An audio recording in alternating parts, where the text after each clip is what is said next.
बिस्मिल्लाहिर्रहमानिर्रहीम। इय्याका नअबुदु व इय्याका नस्तईन।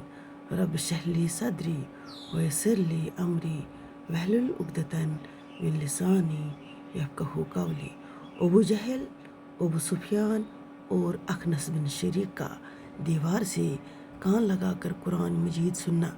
अबू जहल के बारे में कहा गया है कि वो रात को चुप कर हज़रत की क़िराअत सुनने के लिए आया।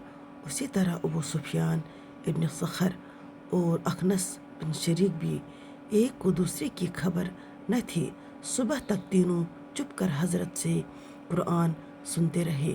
दिन का उजाला होने लगा तो वापसी में एक संगम पर तीनों की मुलाकात हो गई।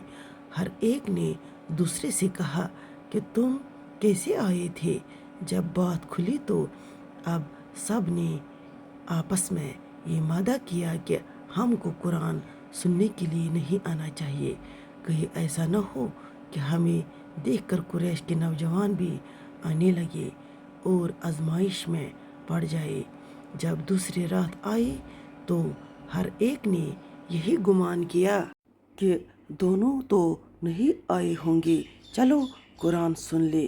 गरज ये कि सुबह के करीब फिर तीनों का संगम हुआ और खिलाफ मादा होने पर एक दूसरे को मलामत करने लगे और दोबारा मादा कर लिया कि अब के न जाएंगे। सुभान अल्लाह। कुरान और वो भी मोहम्मद रसूलुल्लाह सल्लल्लाहु अलैहि वसल्लम की ज़बान से, भला इनको कब सोने देता था।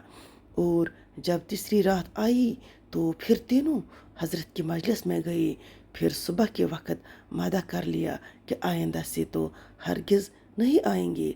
अब अखनस बिन शरीक अबू सुफियान बिन हरब के पास आया और कहने लगा, ए अबू हंज़ला, तुम्हारी क्या राय है?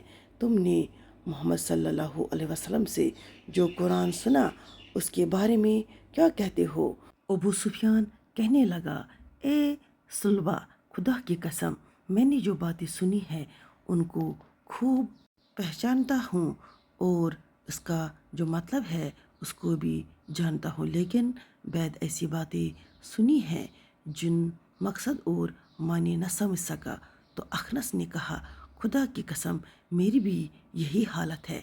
फिर अखनस वहाँ से चलकर अबू जहल के पास आया और कहने लगा, ए अबुल हुक्म, मोहम्मद से जो कुछ सुना तुम्हारे इस बारे में क्या राय है और तुमने क्या सुना? तो अबू जहल ने कहा कि हम और बनु अब्द मनाफ मुकाम शर्फ के हासिल करने में हमेशा दस्तों गिरेबान रहे हैं।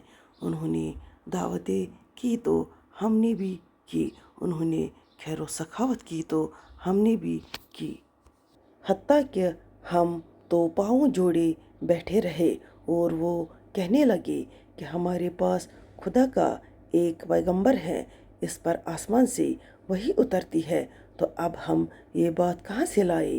खुदा की कसम, हम इस पर ईमान न लाएंगे और इसकी पैगंबरी की तस्दीक नहीं करेंगे।